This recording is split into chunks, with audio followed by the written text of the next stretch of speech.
44వ Telugu Desam party ఆవిర్భావ దినోత్సవం జరుగుతూ ఉంది. 44 సంవత్సరాల సుదీర్ఘ ప్రయాణం గురించి ఏం చెప్తారు? 1982 మార్చి 29వ తారీఖున తెలుగుదేశం పార్టీ ఆవిర్భావం జరిగింది. అంతకు ముందున్నటువంటి ప్రభుత్వాలు, కాంగ్రెస్ ప్రభుత్వం మొత్తం కూడా దొరలు, దోపిడీదారులు, దొంగలు రాజ్యాన్ని మొత్తం దోచుకొని తింటున్నారు. అప్పుడు ఎన్టీ రామారావు గారు సినిమా ఫీల్డ్ లో ఉన్నాడు. ఆయన ఎన్టీ రామారావు గారిని కూడా అవమానపరిచింది ఇందిరాగాంధీ. మనం ఢిల్లీకి పోతే మద్రాసీలు అనేటోళ్ళు, అక్కడ ఈ మద్రాసీలు వచ్చిర్రు ఇల్లు అని చెప్పేసి మనకు గౌరవం లేకుండా మాట్లాడేటువంటి ఢిల్లీ ప్రస్థానం ఉంది అక్కడ. అలాంటప్పుడు ఎన్టీ రామారావు గారు ఈ పార్టీని పెట్టి పేద ప్రజల కొరకు ఎస్సీ, ఎస్టీ, బీసీలు అప్పటి వరకు కూడా రాజకీయంగా ఒక్కరు కూడా ఇంట్లో నుంచి బయటకు వెళ్ళిన దాఖలాలు లేవు. ఒక ఎమ్మెల్యే అయింది లేదు, ఒక ఎంపీ అయింది లేదు, జడ్పీటీసీలు అయింది లేదు, సర్పంచ్లు అయింది లేదు. మొత్తం కూడా దొరలది దొంగల రాజ్యం జరుగుతున్నప్పుడు ఎన్టీ రామారావు గారు బయటకు వచ్చి పేద ప్రజల కోసం ఈ పార్టీని పెట్టి అందరికీ ఈ పచ్చ జెండాను ఆయన అందించిండు. అది శుభోదయమైనటువంటి రోజు. 44 సంవత్సరాలు వస్తా ఉన్నాయి. ఈ రోజుకి కూడా ఆ జెండాను మోయడానికి కారణం ఎన్టీ రామారావు గారి పైన ఉన్నటువంటి అభిమానమా, లేదంటే చంద్రబాబు నాయుడు గారు చేసినటువంటి అభివృద్ధి? ఫస్ట్ ప్రపంచ వ్యాప్తంగా ఉన్నటువంటి ఎన్టీఆర్ అభిమానులు, మరి ఆయన చేసినటువంటి కార్యక్రమాలు, ఎన్టీ రామారావు ప్రజలే దేవుళ్ళు, సమాజమే దేవాలయం అని చెప్పేసి ఎన్టీ రామారావు గారు ప్రజల మధ్యకు వచ్చిర్రు. ఆయన చేసినారు. బియ్యం ఇచ్చిండు, కూడిచ్చిండు, గూడిచ్చిండు, గుడ్డ ఇచ్చిండు. ఆయన ప్రజలలోకి వచ్చి ఒక్క నినాదం ఇస్తే కొన్ని లక్షల కోట్ల మంది ప్రజలు బయటకు వచ్చేసి తెలుగుదేశాన్ని 6 నెలల్లో ప్రభుత్వంలోకి తీసుకొచ్చినటువంటి ప్రజలు ఆ రోజున మరి వాళ్ళందరికీ పాదాభివందనం చేస్తున్నాను. ప్రధానంగా అంటే ఏదైతే మీరు చెప్పినటువంటి పేదవాడికి కూడు గుడ్డ కావాలి అని చెప్పి ఆ నినాదం పైన పుట్టినటువంటి తెలుగుదేశం పార్టీ దానికి కట్టుబడి ఆ రోజుట్లో ఏదైతే రాజులకి లేదంటే పెత్తందారులకే పరిమితమైనటువంటి అన్నాన్ని, ఏదైతే వైట్ రైస్ ని ఈ రోజు ప్రతి పేదవాడి ఇంటికి రావాలి అని చెప్పి 2 రూపాయలకే కిలో బియ్యం పథకాన్ని తీసుకొచ్చినటువంటి వ్యక్తి ఎన్టీ రామారావు. ఆ తర్వాత ఏ పేదవాడు ఆర్థిక పరిస్థితుల వల్ల ఆకలితో ఉండకూడదు అని చెప్పి 5 రూపాయలకే అన్నా క్యాంటీన్ తీసుకొచ్చినటువంటి వ్యక్తి నారా చంద్రబాబు నాయుడు. 2 అంశాలను ఎలా చూడొచ్చు? ఫస్ట్ ఆంధ్రప్రదేశ్ లో ఉన్నటువంటి అన్ని జిల్లాలలో అన్నా క్యాంటీన్లు పెట్టి 5 రూపాయలకు భోజనం అందిస్తున్నటువంటి తెలుగుదేశం పార్టీ అధినేత నారా చంద్రబాబు నాయుడు గారి పాదాలకు నమస్కరిస్తున్నాను. పేదలు చాలా మంది ఎట్లా ఉన్నారంటే ఈ రోజులలో అమాలి పని చేసుకుంటూ, కూలి పనులు చేసుకుంటూ విజయవాడకు వచ్చి మంగళగిరి పోయి, గుంటూరు పోయి వివిధ రకాలైనటువంటి జిల్లాలకు పోయినప్పుడు వాళ్ళ దగ్గర డబ్బులు లేక పస్తులు ఉండాల్సినటువంటి పరిస్థితి ఏర్పడింది. అలాంటి పరిస్థితిలో అన్న క్యాంటీన్లు పెట్టి 5 రూపాయల భోజనం మరి ఇవ్వడాన్ని ప్రజలందరూ స్వాగతించారు.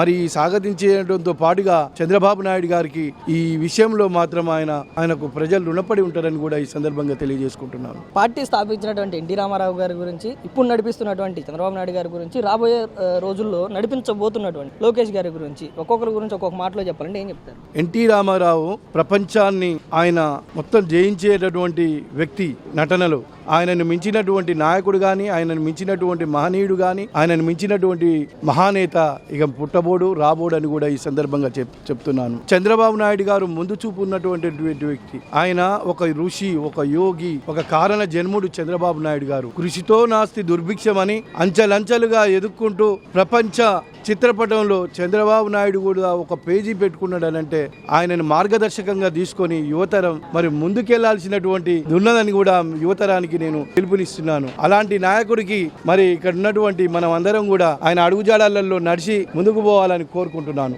లోకేష్ గారు ఆయన మంగళగిరి నియోజకవర్గంలో చేసినప్పుడు, ఓడిపోయినప్పుడు ఆయన మీద అనేక రకాలైన విమర్శలు వచ్చినా కూడా లోకేష్ తట్టుకొని మరి ఆయన యొక్క ప్రతిభని ఆయన వెలిబుచ్చిండు. ఆయన ప్రతిభను రాష్ట్ర ప్రజలకు చూయించిండు. కష్టకాలంలో ప్రజల మధ్యన నడిచి పాదయాత్ర చేసి ఆ ఒక ప్రత్యేకమైన శైలిని నిర్మించుకున్నాడు. ముందు తరంలో రాబోయేటువంటి తరానికి లోకేష్ మార్గదర్శకంగా నిలుస్తాడని కూడా ఈ సందర్భంగా నేను తెలియజేసుకుంటున్నాను. తెలుగుదేశం కార్యకర్తకు కానివ్వండి, ముందు కార్యకర్తనే చెప్తాను, తర్వాతే నాయకులు కానివ్వండి, అధినాయకుల గురించి కానివ్వండి, ప్రతి ఒక్కరికి కూడాను 44వ పార్టీ ఆవిర్భావ దినోత్సవ శుభాకాంక్షలు. తెలుగుదేశం పార్టీ అంటే ఇదేదో ఒక కులానికి చెందిన పార్టీ అయితే కాదండి. బడుగు బలహీన వర్గాలందరికీ కూడాను ప్రతి ఒక్కరికి ఎంతగానో చెయ్యూతనిచ్చి ప్రతి ఒక్కరిని పేరు పేరున పలకరించి ఆప్యాయంగా హక్కును చేర్చుకునే ఒక కుటుంబం అన్నమాట. అందుకనే తెలుగుదేశం పార్టీ అంటే ప్రతి ఒక్కరికి కూడాను చచ్చి అభిమానం ఉంటుంది. అందుకే ఈ రోజు మీరు చూసుకుంటే కోటి సభ్యత్వాలు చేసుకోగలిగే ఆంధ్ర రాష్ట్రంలో సరే, ఇదే ఆంధ్ర రాష్ట్రం కాదు, తెలుగు వాళ్ళు ఎక్కడ ఉన్నా సరే కోటి మంది సభ్యత్వాలు చేయించుకున్నాం అనమాట. అది ఒక ముందుగా సీనియర్ ఎన్టీఆర్ గారికి, నందమూరి తారక రామారావు గారికి మాత్రం ఎప్పుడు కూడాను శిరస వహించి పదాభివందనాలు తెలుపుకుంటాము. ఈ పార్టీని పార్టీని ఆవిర్భావం చేసినందుకు కూడా. మద్రాసీలుగా పిలువబడుతున్నటువంటి తెలుగు వారిని తెలుగువాడు అంటే ఇది అని యావత్ దేశమంతా కూడా తెలుగు రాష్ట్రాల వైపు చూసే విధంగా చేసినటువంటి వ్యక్తి ఎన్టీ రామారావు గారు. ఆ తర్వాత నుంచి అభివృద్ధి అనగానే ఆంధ్ర రాష్ట్రాలతో అప్పుడు ఏదైతే ఉన్నటువంటి ఉమ్మడి రాష్ట్రాల పైన బిల్గేట్స్ గారిని తీసుకొచ్చి అభివృద్ధి అంటే ఇది అని చూపించినటువంటి వ్యక్తి చంద్రబాబు నాయుడు గారు. ఈ రోజు కానివ్వండి, లేదంటే ఒకందాల్ కానివ్వండి, అస్టర్ మెటల్ కానివ్వండి, ఇలాంటి పెద్ద పెద్ద కంపెనీలు తీసుకొచ్చి ఆంధ్రప్రదేశ్ అభివృద్ధి అంటే లోకేష్ గారు కనిపిస్తారు. తెలుగు జాతి బాగుపడింది, తెలుగు వారికి ప్రాముఖ్యత తీసుకువచ్చింది అన్న కారణం తారక రామారావు గారు. ఆ రోజు నుంచి కూడాను ఇవాల్టికి వంశ పారపర్యాన్ని అనుకోండి, లేరసత్వాన్ని అనుకోండి, మొత్తాన్ని నిలబెట్టుకుంటా ఇంత దాకా తీసుకొచ్చింది చంద్రబాబు నాయుడు గారు. ఆయన ఆ రోజు విజనరీ అని చెప్పి చూడకపోతే ఆ హైదరాబాద్ అనేది లేదు. హైదరాబాద్ ని వాళ్ళ ప్రతి ఒక్కరూ చూస్తున్నారు తలెత్తుకొని. అలాగే ఇప్పుడు నారా లోకేష్ అన్న కూడా అదే ఉనికి పుచ్చుకొని కంపెనీలు తీసుకొస్తున్నారు, టాటా కంపెనీ తీసుకొస్తున్నారు, ప్రతి ఒక్కటి కూడాను అభివృద్ధి దిశలోకి తీసుకొస్తున్నారు. నిన్న చూసుకుంటే మనం అసెంబ్లీలో ఆంధ్రప్రదేశ్ మన ఏమంటారు మన మహా ఆంధ్రప్రదేశ్ అనేది మన ఆంతర్యం అయితే అమరావతి అనేది మన గుండెకాయ అని చెప్పేసి అన్నారనమాట బాబు గారు. సో ఖచ్చితంగా ఆయన అన్నారు అంటే అది చేసి తీరుతారు, కన్ఫర్మ్ గా అది జరిగి తీరుతుంది. మన తెలుగు వాళ్ళు ఎక్కడున్నా కూడా గర్వంగా తలెత్తుకునేలా చేసింది కూడాను ఈ తెలుగుదేశం పార్టీ అని మాత్రం నేను గర్వంగా చెప్పుకుంటాను. తెలుగుదేశం పార్టీ ఆత్మగౌరవానికి ప్రతీక అయితే తెలుగుదేశం పార్టీ పుట్టిన తర్వాత మొదటి నినాదం కూడు గుడ్డ ప్రతి పేదవాడికి అందాలనే ప్రధాన ధ్యేయంగా పుట్టినటువంటి పార్టీ కూడా తెలుగుదేశం పార్టీ. ఆ రోజుల్లో ₹2 కిలో బియ్యం కానివ్వండి, ఈ రోజు అన్నా క్యాంటీన్తో పేదవాడి కడుపు నింపడం కానీ రెండింటిని ఎలా చూడండి. ఏదైనా కూడా పేదవాడికి నేను ఉన్నాను అని అండగా నిలిచే కుటుంబం ఏదైనా ఉంది అంటే అది తెలుగుదేశం పార్టీ. మీరు గత ప్రభుత్వంలో చూసుకుంటే కనుక అన్నా క్యాంటీన్ ని తీసేశారు, ప్రజావేదికని కూల్చేశారు. ప్రజావేదిక అంటే ఏంటంటే ఎవరికి ఎటువంటి పేదవారికైనా కానీ, మధ్యతరగతి వారికైనా కానీ, లేదా ఎవరికైనా ఏ కార్యకర్త అయినా ఎటువంటి కార్యకర్తకైనా ప్రాబ్లం ఉందంటే వచ్చి ఇక్కడ పెట్టుకునేది ప్రజావేదిక. దాన్ని కూల్చడంతో మొదలు పెట్టారు. వాళ్ళకి అభివృద్ధి చేయడం రాదు, పేదవాళ్ళకి అండగా నిలవడం చేత కాదు, జస్ట్ ఓట్ బ్యాంక్ ని యూజ్ చేసుకుంటారు అంతే, కులాన్ని ఉపయోగించుకొని. కానీ తెలుగుదేశం పార్టీ అధికారంలో ఉన్నా అధికారంలో లేకపోయినా ఏ రోజైనా సరే పేదవాడి కోసమే ఆలోచించింది. ఆ రోజు అన్నగారు ₹2 బియ్యం పెట్టారు, అవన్నీ చేసుకుంటా వచ్చారు కార్యక్రమాలు. దాన్ని ఇంకా ముందుకు తీసుకెళ్లే విధంగా ₹5 భోజనము అన్న క్యాంటీన్ ద్వారా అందరికి పెడుతున్నారు. కానీ మాలాంటి వాళ్ళు కూడా తినవచ్చండి. ఎవ్వరు పలానా వాళ్ళే తినాలి, పేదవాళ్లే తినాలని ఏమీ లేదు. ఎవరైనా సరే వెళ్ళి ₹5 పెడితే కమ్మటి భోజనం చేయొచ్చు అనమాట. ప్రధానంగా 44 సంవత్సరాల సుదీర్ఘ ప్రయాణంలో ఎన్నో ఒడిదుడుకులు చూసింది తెలుగుదేశం పార్టీ. గెలుపులు చూసింది, ఓటములు చూసింది, హెచ్చులు చూసింది, తక్కువలు చూసింది. అలాంటి సందర్భంలో 2019 నుంచి 2024 వరకు తెలుగుదేశం పార్టీ కార్యకర్త అని చెప్పుకోవడానికి కూడా భయపడేలాగా వాళ్ళపైన కేసులు, దాడులు, అరెస్టులు, ఇంటి నుంచి బయటికి కూడా రానివ్వకుండా అప్పుడు ఉన్నటువంటి నాయకులు. అలాంటి పరిస్థితుల్లో ఏ కార్యకర్త కూడా భయపడొద్దు, నేను ఉన్నాను అని చెప్పి యువగలం పేరుతో 3000 పైచిలకు కిలోమీటర్లు తిరిగి ప్రతి తెలుగుదేశం పార్టీ కార్యకర్త కూడా గర్వంగా భుజాన జెండా వేసుకుని తిరిగేలా చేసినటువంటి వ్యక్తి నారా లోకేష్ గారు. ఈ ప్రస్థానం ఎలా దొరుకుతుంది? నేను ఒక మాట చెప్తాను, మీరు అనేది దాంట్లో కరెక్షన్. వాళ్ళు ఎన్ని కేసులు పెట్టినా, అడ్డగోలుగా వచ్చినా, మీడియాలో మాపై ఎంత ఒత్తిడి తీసుకొచ్చి ఆడవాళ్ళని కించపరిచి మాట్లాడినా ఏ రోజు భయపడలేదు, వెనక్కి జంకలేదు కూడాను. ఈ మాట ఒకటి మేము కరెక్ట్ చేస్తున్నాము. ఎప్పుడు కూడాను పార్టీ చెప్తున్నాను కదా, అధికారంలో ఉన్నా అధికారంలో లేకపోయినా కూడాను మేము తగ్గేదేమీ లేదు, ఒకరికి భయపడేది లేదు. 2019 నుంచి చూసుకుంటే అంతకుముందు రాజకీయం ఒకలా ఉండేదండి. ఏ రోజు కూడా కక్షపూరిత రాజకీయాలు లేవు, రౌడీ ఇజాలు లేవు, మనిషిని హింసించడాలు ఇట్లాగా, అంటే ఆడవారిని కూడా అసభ్యంగా మాట్లాడి, అసెంబ్లీ సాక్షిగా బూనమ్మ గారిని మాట్లాడి, ఇట్లాగా కించపరిచి దిగజారుడు మాటలు మాత్రం ఏ పార్టీ ఏ రోజు కూడాను లేదు. 2019 ముందు జగన్మోహన్ రెడ్డి వచ్చిన తర్వాత ఒక కొత్త రకమైన పాలిటిక్స్ తీసుకొచ్చాడు. కానీ మేము ఏ రోజు భయపడింది అయితే లేదు. మాకు అండగా చంద్రబాబు నాయుడు గారు ఉన్నారు, అలాగే నేను మీకు ఉన్నాను అని చెప్పి అంతకింత ఏమంటారు ఏకుకు మేకయి తేలాడు లోకేష్ అన్న. ప్రతి ఒక్కళ్ళ గుండెలో రెడ్ బుక్ అనే ఒక అస్త్రాన్ని వదిలేసి వణుకు పుట్టించాడు. వాళ్ళకి పుడుతుంది వణుకు. సోషల్ మీడియాలో ఫైట్ చేస్తాము, కానీ వాళ్ళు ఇంకా ఎందుకు అరాచకాలు మానుకోలేదంటే అద్దు ఆపు లేకుండా తెగిచ్చేస్తున్నారు అనమాట. స్వలాభాలు కల్పించాలి, వాళ్ళకి ఎలాంటి ఉద్యోగాలు తీసుకురావాలి, వాళ్ళని ఒక రకంగా ఎట్లాగా దారిలో పెట్టాలి, మనల్ని నమ్ముకున్న వాళ్ళు ఎంత బాగుపడాలనేది మాత్రమే చూస్తున్నారు, పెద్ద ఆయన కానివ్వండి, చిన్న ఆయన కానివ్వండి. సో ఈ పార్టీలో ఉండటం మాత్రం ఎప్పటికైనా మాకు తల ఎగరేసుకొని మేము పొగరగా చెప్తాము, ఈ తెలుగుదేశం పార్టీ అనేదే మా కార్యకర్తల పార్టీ. ఆంధ్ర రాష్ట్రంలో పుట్టగొడుగులాగా ఉన్నాయి పార్టీలు. గురుగారు, మీ మెడలో టీడీపీ సభ్యత్వం కార్డు చూస్తా ఉన్నాం, తెలుగుదేశం పార్టీ జెండా చూస్తా ఉన్నాం, తెలుగుదేశం పార్టీ ఐడి కార్డు చూస్తా ఉన్నాం. ఎందుకు మీకు తెలుగుదేశం పార్టీ అంటే ఇష్టం? మొదటి నుంచి కూడా తెలుగుదేశం పార్టీలో ఏం చూసి మీరు పార్టీలో ఉంటా ఉన్నారు? ఎన్టీ రామారావు గారు తెలుగుదేశం పార్టీ స్థాపించినప్పటి నుంచి అది ఒక ఇదండి చెప్పాలంటే. నాకు పసుపు చూస్తేనే ఒళ్ళు బొంగిద్ది చెప్పాలంటేనే. ఏది ఏమైపోయినా కానీ పార్టీని కట్టుబడి, పార్టీకి ఏ విషయంలో అయినా కానీ నేను ముంగలుంటానండి. పార్టీకి నష్టం ఎవరైనా చేయాలంటే మట్టికి వాళ్ళని చేయనీయకుండా ముంగలుంటాను. ఏదేమైపోయినా కానీ ఇది ఒకటే కదండి, అమరావతి ఉద్యమంలో విషయంలో అయినా కానీ ఏదైనా కానీ బాబు గారు అంటే ఎన్టీ రామారావు గారి తర్వాత చంద్రబాబు నాయుడు గారు మాకు అమరావతి రైతుగా ఒక దేవుడు అండి చెప్పాలంటే. ఇంత అభిమానం రావడానికి మిమ్మల్ని ఇన్స్పైర్ చేసింది, మిమ్మల్ని ప్రేరేపించిన కారణాలు ఏంటి? అసలు చెప్పాలంటే తెలుగుదేశం వచ్చిన తర్వాతే కదండి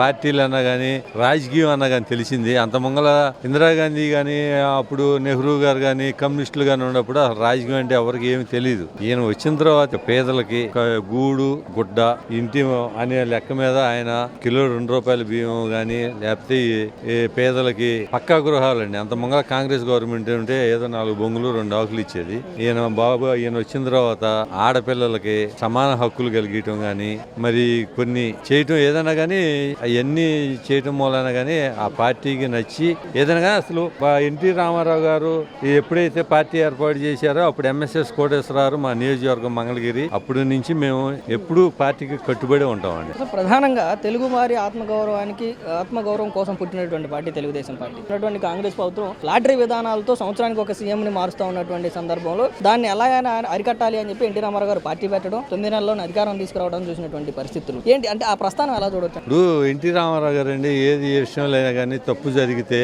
అప్పుడే ఎమ్మటే తీసేయటమే కానీ కింద నాయకులు ఏదైనా కానీ అప్పుడు ఆయన అధికారంలో ఉన్నప్పుడు అండి డబ్బు చూడలేదండి. డాక్టర్లు గాని యాక్టర్లు గాని రైతులు గాని వాళ్ళ నాయకత్వంగా పెట్టేసి పార్టీని అభివృద్ధి చేశాడు కానీ డబ్బు ఉండండి నాయకత్వం చేయటం డబ్బు లేని పక్కన పెడతాం అనేది చేయలే. అప్పుడు నుంచి పేదలకు గాని ఏదైనా కానీ ముందు బీసీలు అండి తెలుగుదేశం పార్టీ ఎన్నుమ్మకే బీసీల ద్వారాగానే పార్టీ ఏదైనా కానీ ముంగలకి వెళ్తుంది. ఎప్పటికైనా కానీ ఎప్పటికీ బీసీలే అండండి. బీసీలతోటే పార్టీ నడిచిద్ది.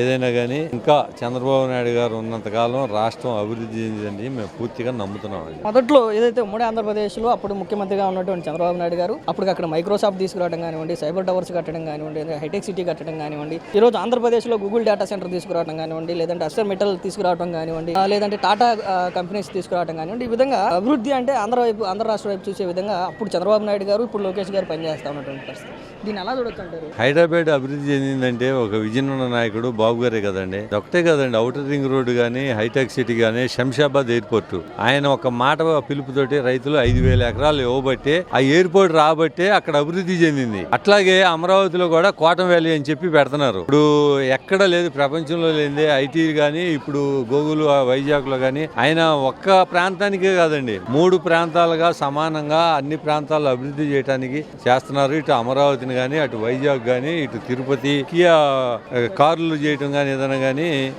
చంద్రబాబు నాయుడు గారి వల్ల అవుతుంది. ఆయన ఒక దార్శకుడు. ఏది ఏమైపోయినా కానీ ఆయన చూస్తేనే ఆయన ఉద్యోగాలండి. ఇప్పుడు కొన్ని లక్షల ఉద్యోగాలు పరిశ్రమలు వస్తున్నాయి, కొన్ని లక్షల ఉద్యోగాలు వస్తున్నాయండి. 24 సంవత్సరాల సుదీర్ఘ ప్రయాణం ప్రధానంగా అంటే తెలుగుదేశం పార్టీ కండువా కప్పుకోవడానికి, తెలుగుదేశం పార్టీ జెండా మోయడానికి మిమ్మల్ని ప్రేరేపించిన అంశాలు ఏంటి? తెలుగుదేశం పార్టీ అంటే ఎందుకు మీకు అంత అభిమానం? ఆనాడు అన్న ఎన్టీ రామారావు గారు గూడు నేడు అని చెప్పేసి ఆ రోజు పెడతాం జరిగింది. మా నాన్నలు మా తాతల కాడి నుంచి కూడా ఆ రోజు ఎన్టీఆర్ గారు ఏదైతే ఉందో పేదల పార్టీ ఏదైనా ఉందంటే తెలుగుదేశం పార్టీ అని అనటం జరిగింది. ఆ తర్వాత అన్నా క్యాంటీన్ల పేరుతో ఈరోజు ఆర్థిక ఇబ్బందుల వల్ల ఏ పేదవాడు కూడా ఆకలితో ఉండకూడదు అని చెప్పి ఆ రోజు ఎన్టీ రామారావు గారు ₹2 కిలో బియ్యం తీసుకొస్తే ఈ రోజు ₹5 భోజనాన్ని తీసుకొచ్చాడు చంద్రబాబు నాయుడు గారు. దీన్ని ఎలా చూడొచ్చు అంటారు? పేదవాడి కోసం ఆలోచించే విధానం. ఎన్టీ రామారావు గారు పేదల కోసం పెట్టిన పార్టీ తెలుగుదేశం పార్టీ. తెలుగోడు గుండెల్లో ధైర్యంగా నింపుకున్న పార్టీ తెలుగుదేశం పార్టీ అని ఆనాడు గలమెత్తి ఎన్టీ రామారావు గారు ఏదైతే అన్నారో ఈ రోజు వరకు కూడా ప్రతి పేదవాడు ఆ రోజు అన్న ఎన్టీ రామారావు కిలో ₹2 బియ్యం మొదలుపెట్టిన కానీ ఈ రోజు వరకు కూడా పేదవారి ఆకలి తీర్చడానికి నారా చంద్రబాబు నాయుడు గారు అన్న క్యాంటీన్లు పెట్టి ఈ రోజు వరకు ప్రతి పేదవాడి కడుపు నింపుతున్నారంటే తెలుగుదేశం పార్టీ గొప్పదానం అని కూడా మీకు తెలియజేస్తాం. ప్రధానంగా తెలుగుదేశం పార్టీ స్థాపించినటువంటి ఎన్టీ రామారావు గారి గురించి, అప్పుడు దాన్ని నడిపిస్తున్నటువంటి చంద్రబాబు నాయుడు గారి గురించి, రాబోయే రోజుల్లో పగ్గాలు తీసుకోబోతున్నటువంటి నారా లోకేష్ గారి గురించి ఏం చెప్తారు? ఏది ఏమైనప్పటికీ కానివ్వండి తెలుగుదేశం పార్టీ ఆర్భించిన కానించి ఇప్పటికి 43 సంవత్సరాలు నిండి 44వ వసంతం అడుగు పెట్టిన పార్టీ తెలుగుదేశం పార్టీ. ఈ రోజు వరకు కూడా వారికి తెలుగుదేశం పార్టీ వెన్నంటూ ఉందంటే ప్రతి కార్యకర్తలే దానికి బలం. కార్యకర్తలు పుట్టుకొచ్చిందే ప్రతి ఒక్కరికి కూడా తెలుసు. ఈ రోజు అప్పటి నుంచి ఇప్పటికి యువ నాయకుడైనటువంటి నారా లోకేష్ గారు తాత ఆశయాలని, తండ్రి గారి డెవలప్మెంట్ మొత్తం విద్యా వ్యవస్థ మొత్తం కూడా ఐటీ విద్యాశాఖ మొత్తం కూడా ఆయన తీసుకుని వస్తున్నారయ్యా అంటే అన్న ఎన్టీ రామారావు గారి గురించి ఫస్ట్ మనవడైనటువంటి నారా లోకేష్ గారు నిలబెడతారని కూడా కూడా మీకు తెలియజేస్తాను. ఆంధ్ర రాష్ట్రంలో పుట్టగొడుగులాగా పార్టీలు పుట్టినటువంటి పరిస్థితి, కొన్ని వందల పార్టీలు కనిపిస్తూ ఉన్నటువంటి పరిస్థితి. ఎన్ని పార్టీలు వచ్చినప్పటికీ కూడా కార్యకర్తల కోసం ఏదైతే ప్రస్తుతం కోటి మంది కంటే పైగా కార్యకర్తలు ఉన్నటువంటి తెలుగుదేశం పార్టీలో కార్యకర్తల కోసం ఒక ప్రత్యేకమైనటువంటి సంక్షేమ నిధిని తీసుకొచ్చి కార్యకర్తలకి ప్రమాదవశాత్తు చనిపోతే డబ్బులు ఇవ్వడం కానివ్వండి, ప్రమాదవశాత్తు ఏదైనా జరిగితే డబ్బులు ఇవ్వడం కానివ్వండి, అంటే ఇలాంటి విభిన్న అంశాలను తీసుకొచ్చినటువంటి వ్యక్తి, కార్యకర్తల సంక్షేమం గురించి ఆలోచించినటువంటి వ్యక్తి నారా లోకేష్ గారు. దీన్ని ఎలా చూడొచ్చు? గతంలో ఉన్న పార్టీలన్నీ పుట్టబొడుగులాగా వచ్చి గాలొస్తే ఎగిరిపోయే పార్టీలని. తెలుగుదేశం పార్టీ పేదల పార్టీ, అదే విధంగా ప్రతి పేదవాడికి అండగా ఉండే పార్టీ తెలుగుదేశం పార్టీ. ప్రతి పేదవాడికే కానివ్వండి, కార్యకర్తలే కానివ్వండి, వాళ్ళకి కావాల్సిన సదుపాయాలే కానివ్వండి, వాళ్ళకి హెల్త్ కి సంబంధించిన ఇన్సూరెన్స్లే కానివ్వండి, యాక్సిడెంట్ల బెనిఫిట్లు అండి. గతంలో మాకు మొన్న ఒక యాక్సిడెంట్ జరిగింది, వాళ్ళకి కాలు కొద్దిగా బాగా ఫ్రాక్చర్ అయింది, నడవలేని పరిస్థితి. దాదాపు 2 లక్షల చిల్లర తెలుగుదేశం పార్టీ ఇన్సూరెన్స్ క్లెయిమ్ గా ఇవ్వడం జరిగింది. అంటే తెలుగుదేశం పార్టీ ప్రతి కార్యకర్తను కూడా తన గుండెల్లో పెట్టుకుని చూసుకుంటున్న పార్టీ తెలుగుదేశం పార్టీ. ఏదైనా నేనున్నాను, కార్యకర్తలు కాదు, ప్రతి రాష్ట్రంలో తెలుగుదేశం పార్టీ కుటుంబ సభ్యులుగా భావించే పార్టీ తెలుగుదేశం పార్టీ. వారందరికీ అండగా ఉంటారు అని కూడా తెలుగుదేశం పార్టీ యువ నాయకుడైన నారా లోకేష్ గారు చెప్పడం జరిగింది. ఈ 44 సంవత్సరాల్లో ఎన్నో ఒడిదుడుకులు చూసింది, గెలుపులు చూసింది, ఓటములు చూసింది, హెచ్చులు చూసింది, తగ్గులు చూసింది తెలుగుదేశం పార్టీ. కానీ 2019 నుంచి 2024 వరకు మాత్రం ఒక చీకటి యుగాన్ని చూసింది తెలుగుదేశం పార్టీ కానివ్వండి, తెలుగుదేశం పార్టీ కార్యకర్తలు, నాయకులు కూడా. తెలుగుదేశం పార్టీ కార్యకర్తని బయటకు వచ్చి చెప్పుకోవడానికి కూడా వీలు లేకుండా వాళ్ళపైన కేసులు, వాళ్ళపైన దాడులు, వాళ్ళపైన హత్య యత్నాలు కూడా చూసినటువంటి పరిస్థితుల్లో నేనున్నాను మీకు అని చెప్పి యువగలం పేరుతో నారా లోకేష్ గారు పాదయాత్ర పెట్టడం, ప్రతి కార్యకర్త ఆయన వెంట నడవడం. 5 సంవత్సరాల లేదంటే యువగలం పాదయాత్రను ఎలా చూస్తారు? ఏమండి, గతంలో 2019 కాడి నుంచి 2024 వరకు కూడా అంధకారంగా రాష్ట్రం ఉందా అంటే మన ఆంధ్రప్రదేశ్. ఎందుకంటే ఆంధ్రప్రదేశ్ ఆ అంధకార రాష్ట్రంగా మారిన పార్టీ మన వైసీపీ నుంచి ఆర్భవించి నేనున్నాను నెత్తి మీద చేతులు పెట్టి బసవాసుడు హస్తలాగా రాష్ట్రం అంతా తిరిగి రాష్ట్రాన్ని భ్రష్టు పట్టించాడు జగన్మోహన్ రెడ్డి. ఈ రోజు వరకు కూడా జగన్మోహన్ రెడ్డి ఇంకా రాష్ట్రాన్ని ఇంకా భ్రష్టు పట్టించడానికి ఆయన చేసే పనులు ఉన్నాయి తప్పితే అభివృద్ధి కోసం ఏ రోజు కూడా ఇంతవరకు అడిగేసిన దాఖలాలు లేవు. 2024 నుంచి మొదలుకొని తెలుగుదేశం పార్టీ ఆ రోజు నారా లోకేష్ గారు పాదయాత్ర మొదలు పెట్టుకని చెప్పి ప్రతి నియోజకవర్గంలో కూడా బ్రహ్మరథం పట్టారు. ఎందుకంటే తెలుగుదేశం పార్టీ గతంలో చేసిన అభివృద్ధి ఉంది, ఆ అభివృద్ధి ముందుకు తీసుకెళ్లి ఎవరున్నారంటే ఏకైక నాయకుడు యువ నాయకుడు ఎవరంటే నారా లోకేష్ గారిని ఆయన నమ్ముకొని రాష్ట్రం మొత్తం కూడా ఆయన వెన్నంటూ ఉండి ఆయన బ్రహ్మరథం పడుతూ 2024లో భారీ మెజార్టీ ఇవ్వడం కూడా జరిగింది. తెలుగుదేశం పార్టీ కూటమి ప్రభుత్వం భారీ మెజార్టీతో గెలిచిందా అంటే అభివృద్ధి కోసం ప్రతి రాష్ట్రం మొత్తం కూడా ఎదురు చూస్తుందని కూడా మనం అర్థం చేసుకోవాలి. గతంలో ఏదైతే ఉందో వైసీపీ ప్రభుత్వం రాష్ట్రాన్ని భ్రష్టు పట్టించి ఏ కంపెనీలు కూడా రాకోకుండా చేయడం జరిగింది. ఈ అన్న ఎన్టీఆర్ స్థాపించిన కాడి నుంచి ఈ రోజు వరకు కూడా రాష్ట్రాన్ని అభివృద్ధి పథంలో నడిపించడానికే తెలుగుదేశం పార్టీ ఆర్భవించిందని కూడా మీకు తెలియజేస్తున్నాం. అన్న, మీకు తెలుగుదేశం పార్టీ అంటే ఎందుకు ఇష్టం? తెలుగుదేశం పార్టీ జెండా ఎందుకు మోస్తా ఉన్నారు? తెలుగుదేశం పార్టీ కండువా కప్పుకోవడం వెనక మిమ్మల్ని ప్రేరేపించిన అంశాలు, ఉత్తేజపరిచినట్టు అంశాలు ఏంటి? ముందుగా 44 సంవత్సరాలు ఆవిర్భావ దిన సందర్భంగా 5 కోట్ల ఆంధ్రులకి, అలాగే 2 తెలుగు రాష్ట్రాల ప్రజలందరికీ, అలాగే ప్రపంచ ప్రజలందరికీ శుభాకాంక్షలు. రామారావు గారు ఆవిర్భావం నుంచి చైతన్య రథము నుంచి వచ్చినప్పటి నుంచి మేము చిన్నప్పుడు సినిమాలు చూస్తుండే వాళ్ళం. అప్పుడు కూడా మేము కొన్ని 10 కిలోమీటర్లు 20 కిలోమీటర్లు ఆయన చూడడానికి నడిచెళ్ళి ఆయనకు సంఘీభావం తెలిపేవాళ్ళం, నాకు ఊహ తెలిసినప్పటి నుంచి. అలాగే అప్పటి నుంచి ఇప్పటి వరకు పేద ప్రజల పార్టీ ఏంటంటే తెలుగుదేశం పార్టీ. ఏం చేసింది పేదల కోసం తెలుగుదేశం పార్టీ? ఆనాడు ఎన్టీ రామారావు గారు కానీ, ఈనాడు చంద్రబాబు నాయుడు గారు కానీ ఏం చేశారు? ఎన్టీ రామారావు గారు సంక్షేమం మొదటిసారిగా పేదలకి కిలో 2 రూపాయల బియ్యం ఇచ్చారు. అలాగే మండలాలను తీసుకొచ్చింది కూడా ఎన్టీ రామారావు గారే. ఆ మండలాలను ఇప్పటి వరకు కూడా కొనసాగిస్తున్నారు. ఆ మండలాల పద్ధతి బాగుందనే ఏ ముఖ్యమంత్రి ఉన్నా సరే అది కొనసాగిస్తూనే ఉన్నారు. అలాగే చంద్రబాబు నాయుడు గారు వచ్చి రాష్ట్రం మొత్తం అన్నా క్యాంటీన్లు పెట్టారు. ఆ అన్నా క్యాంటీన్లు పేద ప్రజలందరికీ కాసుల వర్షం కురిపిస్తుంది. ఎలాగో చెప్పమంటారా? ఒక 500-600 సంపాదించే బిల్డింగ్ కార్మికులు బయట భోజనం చేయాలంటే 200 రూపాయలు ఖర్చు అవుతుంది. అదే అన్నా క్యాంటీన్లో భోజనం చేశారనుకోండి, ఆ 200 రూపాయలు మిగులుతుంది. ఆయన ఇంటికి తీసుకెళ్లి వాళ్ళ భార్య పిల్లలతో సంతోషంగా ఉన్నారు. భార్య పిల్లలకి ఏం కావాలన్నా ఏ వస్తువులు కావాలన్నా కొని పెట్టుకుంటున్నారు. కాబట్టి అన్నా క్యాంటీన్ల వల్ల దగ్గర 2 కోట్ల మంది లబ్ధి పొందుతున్నారు. పేద ప్రజలు 2 కోట్ల మంది లబ్ధి పొందుతున్నారు. సంక్షేమ పథకాలు 3 గ్యాస్ బండలు ఇచ్చారు. అలాగే ఉచిత బస్సు తీసుకొచ్చారు. దివ్యాంగులకు కూడా ఉచిత బస్సు తీసుకొచ్చారు. సంక్షేమ పథకాలు అంటే కొనసాగించాలంటే చంద్రబాబు నాయుడు గారు మళ్ళీ ముఖ్యమంత్రి కావాలి, కావాలి. మన ఆంధ్రప్రదేశ్కి ఏకైక రాజధాని అమరావతి అని తీర్మానం కూడా చేశారు. ఉమ్మడి ఆంధ్రప్రదేశ్లో విజన్ 2020 అని చెప్పి అప్పుడు ఉన్నటువంటి చంద్రబాబు నాయుడు గారు ఉమ్మడి ఆంధ్రప్రదేశ్లో హైటెక్ సిటీ డెవలప్ చేయడం కానివ్వండి, సైబరాబాద్ డెవలప్ చేయడం కానివ్వండి, లేదంటే బిల్ గేట్స్ని తీసుకొచ్చి మైక్రోసాఫ్ట్ అక్కడ పెట్టించడం కానివ్వండి, సైబర్ టవర్స్ నిర్మించడం కానివ్వండి, ఈ విధంగా అభివృద్ధి అంటే ఉమ్మడి ఆంధ్రప్రదేశ్ పరిచయం చేసినటువంటి వ్యక్తి నారా చంద్రబాబు నాయుడు గారు. ఇప్పుడు విజన్ 2047 అంటూ గూగుల్ డేటా సెంటర్ కానివ్వండి, టాటా కన్సల్టెన్సీస్ కానివ్వండి, లేదంటే స్టీల్ ప్లాంట్లు కానివ్వండి, ఈ విధంగా అభివృద్ధి అంటే ఈ రోజు ఆంధ్రప్రదేశ్కు నారా లోకేష్ గారి ద్వారా పరిచయం అవుతా ఉన్నటువంటి పరిస్థితి. ఏంటి అభివృద్ధి పరంగా వీరు ఎలా ఉన్నారంటారు? అభివృద్ధి పరంగా బాగానే ఉందండి. ఎప్పుడైనా సంపద సృష్టించిన తర్వాతే సంక్షేమ పథకాలు అవి చాలా ఇవ్వడం బాగుంటాయి. మన ఇంట్లోనే మనము తెలియకుండా, నా పిల్లలకు తెలియకుండా నేను అప్పులు చేసుకుంటూ పోతే 1 లక్ష 2 లక్షలు అప్పులు చేసామనుకోండి తెలియదు, అలాగే 10 లక్షలు అప్పులు చేసామనుకోండి తెలిసిపోద్ది. ఆ రోజు నా పిల్లలు అందరూ నన్ను తిడతారు. అలాగే ఆంధ్రప్రదేశ్ లో పాలించే రాజులు, ముఖ్యమంత్రి లాంటి వాళ్ళు, ప్రజలు మొత్తం పిల్లలతో సమానం. కాబట్టి సంపదను సృష్టిస్తే మీకు సంపదను పంచిపెడతానని ముఖ్యమంత్రి గారు ప్రమాణ స్వీకారం రోజు నుంచి చెప్తూనే ఉన్నారు. అలాగే మనకి సంపద సృష్టించే రోజులు రాబోయే రోజుల్లో ఒక 6 మాసాల్లోనే ఆంధ్రప్రదేశ్కి మంచి మంచి కంపెనీలు, ఐటీ కంపెనీలు వస్తున్నాయి, పెద్ద పెద్ద కంపెనీలు వస్తున్నాయి, ఆదాయం పెరుగుతుంది. ఈ ఆదాయం పెరగడం వల్ల పేదవాడి నిర్మూలన జరుగుతుందని చంద్రబాబు నాయుడు గారు, లోకేష్ గారు, పవన్ కళ్యాణ్ గారు, బీజేపీ కూటమి ఉమ్మడిగా బాగా కష్టపడుతున్నారు. 44 సంవత్సరాలుగా తెలుగుదేశం పార్టీ ఆంధ్ర రాష్ట్రంలో రాజకీయంగా అటు అధికారంలో కానీ లేదంటే ప్రతిపక్షంలో కానీ ప్రజల కోసం ఉన్నటువంటి పార్టీ. సో ప్రధానంగా మీరు తెలుగుదేశం పార్టీలో ఉండటానికి, తెలుగుదేశం పార్టీ కండువా కప్పుకోవడానికి, తెలుగుదేశం పార్టీ జెండా మొయ్యటానికి మీకు ప్రధానంగా మిమ్మల్ని ప్రేరేపించినటువంటి అంశాలు ఏంటి? మీకు బాగా నచ్చినటువంటి అంశాలు ఏంటి? నేను 98-99 మధ్యలో స్కూల్ డేస్లో ఉన్నప్పుడు నారా చంద్రబాబు నాయుడు గారు సీఎంగా ఉన్న టైంలో అప్పటికి విద్యా వ్యవస్థలో గవర్నమెంట్ స్కూల్లో పుస్తకాలు అందటం అనేది చాలా దయనీయ స్థితిలో ఆ రోజున ఉండేది. గవర్నమెంట్ స్కూల్లో చదువుకునే విద్యార్థులందరూ కూడా సగానికి పైగా పుస్తకాలు అనేవి కూడా అన్ని బయట కొనుక్కొని గవర్నమెంట్ స్కూల్లో చదువుకునే పరిస్థితి.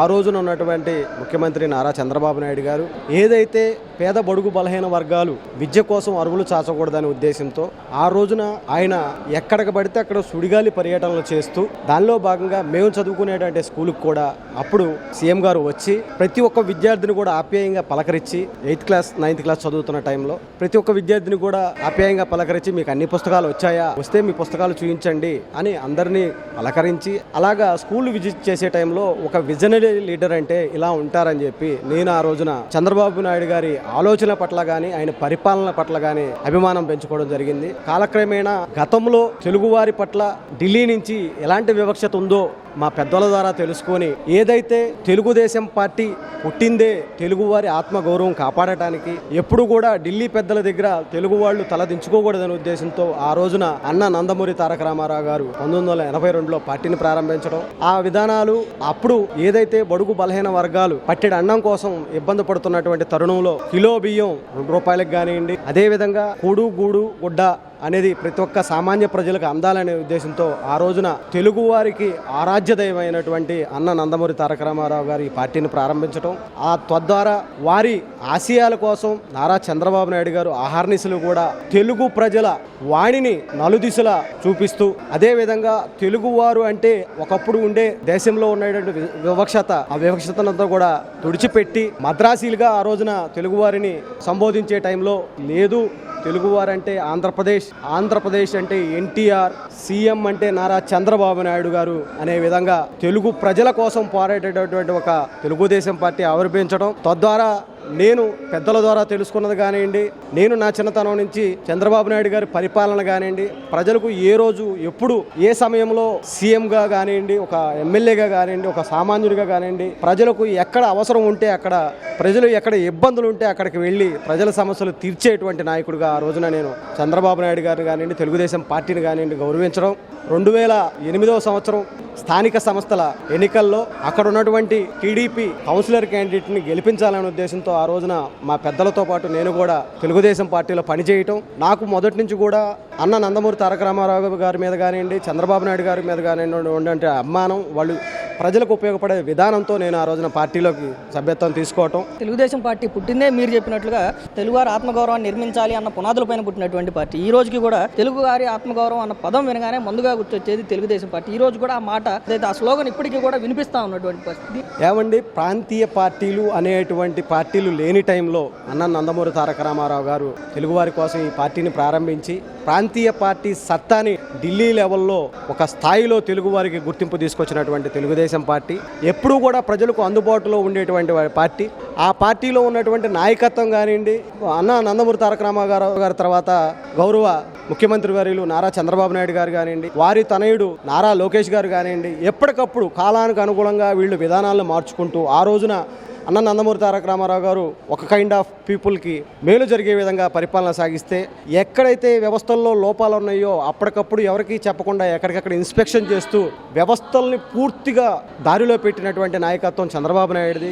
ఇవాళ ఏదైతే సోషల్ మీడియా కానివ్వండి, ఏదైతే మనకు ఉన్నటువంటి టెక్నాలజీని అందిపుచ్చుకొని ఎక్కడో వైసీపీ కార్యకర్తకు కూడా ఇబ్బంది ఉంటే దానికి కూడా స్పందించి మీ నాయకులు పట్టించుకోకపోయినా పర్లేదు, మీరు ఆంధ్రప్రదేశ్ ప్రజలుగా మీరందరూ కూడా సంతోషంగా ఉండాలనే ఉద్దేశంతో ఎక్కడైతే ఎక్స్ ద్వారా వారి సమస్యలు తెలుసుకున్న వెంటనే నారా లోకేష్ గారు నవతరం నాయకుడిగా ఏదైతే ఈ సోషల్ మీడియా యుగంలో సోషల్ మీడియాని దిట్టుగా వినియోగించుకుంటూ ప్రజలకు అనుక్షణం కూడా అందుబాటులో ఉంటూ ఇప్పుడు కూడా దరిదాపుగా నారా లోకేష్ గారు ఒక సాటకు వెళ్ళాడు అంటే ఆయన మొదటి జ్ఞాపకంగా కొన్ని వేల మంది సెల్ఫీలు దిగటం, వారికి టైం కేటాయించడం, వాళ్ళు ఇచ్చే అర్జీలు తీసుకోవటం, అది వారి నారా లోకేష్ గారి టీం ద్వారా ఆ సమస్యలు పరిష్కారానికి ఆయా జిల్లా కలెక్టర్లకు పంపించడం కానివ్వండి, ఆయా నియోజకవర్గ ఎమ్మెల్యేలకు పంపించడం కానివ్వండి, ఏదైతే వాళ్ళ సమస్య ఉందో ఆ సమస్య ఏ శాఖ కిందకు వస్తుందో ఆ శాఖలకు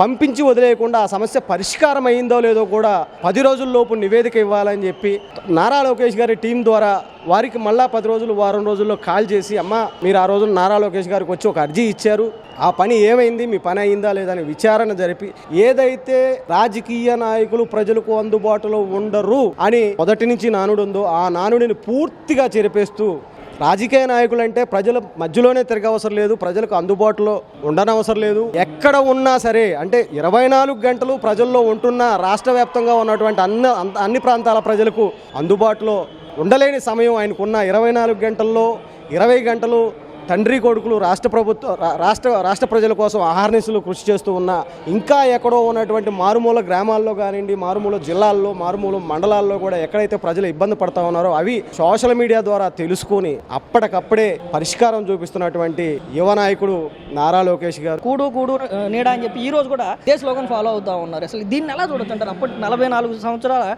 సుదీర్ఘ ప్రయాణంలో కూడా ఏదైతే స్లోగన్ చెప్పారో ఈ రోజుకి దాన్ని కూడా పాటిస్తూ ఉన్నారు. గౌరవ తారక రామారావు గారు పెద్దలు ఈ పార్టీని స్థాపించిందే ప్రజల ఇబ్బందుల్ని, తెలుగువారి ఎక్కడ ప్రపంచంలో తెలుగువారు ఉన్నా ఆ తెలుగువారు అందరికీ ఒక యూనిటీ తీసుకురావడానికి, ఒక క్రమశిక్షణలో తెలుగువారి కోసం వారిని పోరాడే విధంగా తయారు చేసే ఉద్దేశంతో అన్న నందమూరి తారక రామారావు గారు ఆ రోజున పార్టీని ప్రారంభించడం తద్వారా ఇప్పుడు మీరు చెప్పినటువంటి పథకాలనే కాకుండా ఏదైతే 250 రూపాయలతో పెన్షన్ స్టార్ట్ చేసినటువంటి ఘనత కానివ్వండి, డ్వాక్రా మహిళలు అప్పట్లో ఆడవాళ్ల మీద పూర్తి వివక్షత ఉండే రోజుల్లో మహిళల్ని చైతన్యపరిచి మహిళల పేరుతో ఇళ్ల పట్టాలు ఇవ్వటం అన్న నందమూరి తారక రామారావు గారు ప్రారంభిస్తే ఇవాళ లోకేష్ గారి వరకు మొన్న మంగళగిరిలో కూడా దరిదాపుగా 3000 పట్టాలు ఇస్తే ప్రతి ఒక్క పట్ట కూడా మహిళల పేరునే ఇవ్వటం, మహిళలకి రిజర్వేషన్లు చంద్రబాబు నాయుడు గారి టైంలో మహిళా రిజర్వేషన్ పెంచడం, అదేవిధంగా ఏదైతే డ్వాక్రా మహిళలు ఉన్నారో వాళ్ళ కాళ్ళ మీద వాళ్ళు నిలబడే విధంగా డ్వాక్రా టీంలు ఏర్పాటు చేయటం, ఏదైతే అన్న నందమూరి తారక రామారావు గారు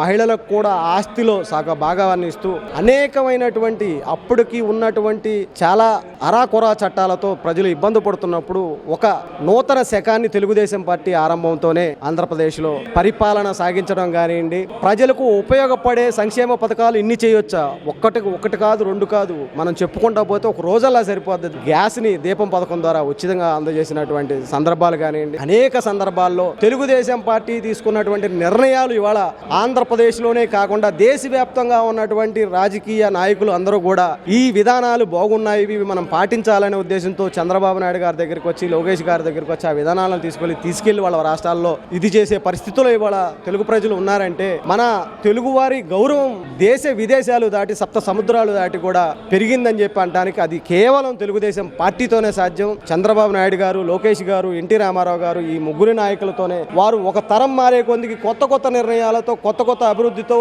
ఎలా అభివృద్ధి చేయగలం, 24 గంటల్లో 20 గంటలు కూడా ప్రజల గురించి ఆలోచిస్తూ ప్రజలకు అందుబాటులో ఉంటూ ప్రజలకు ఇంకా మనం ఏం చేయగలుగుతాం. ఈ దరిదాపుగా 44 సంవత్సరాల తెలుగుదేశం పార్టీ చరిత్రలో దరిదాపుగా 10 సంవత్సరాలు తప్పితే 34 సంవత్సరాలు 32 సంవత్సరాలు దరిదాపుగా అధికారంలో ఉండటం కూడా భారతదేశంలో ఏ ప్రాంతీయ జాతీయ పార్టీలకు కూడా వల్లగాలేదని చెప్పి నేను తెలియజేస్తాను. అలాంటి తెలుగుదేశం పార్టీని జెండా మోయటానికి తెలుగుదేశం కార్యకర్త ప్రతి ఒక్కళ్ళు కూడా ఏ మాత్రం బెరుకు పడకుండా ఇది మా తెలుగుదేశం పార్టీ, ఇది తెలుగుదేశం పార్టీతో జరుగుతున్నటువంటి అభివృద్ధి అని చెప్పి ఆ జెండా పట్టుకొని సగౌరవంగా జనాల్లో తిరగడానికి ప్రతి ఒక్క కార్యకర్త కూడా గుండెల మీద చేసుకొని జనాల్లో తిరుగుతారని చెప్పి నేను తెలియజేస్తాను.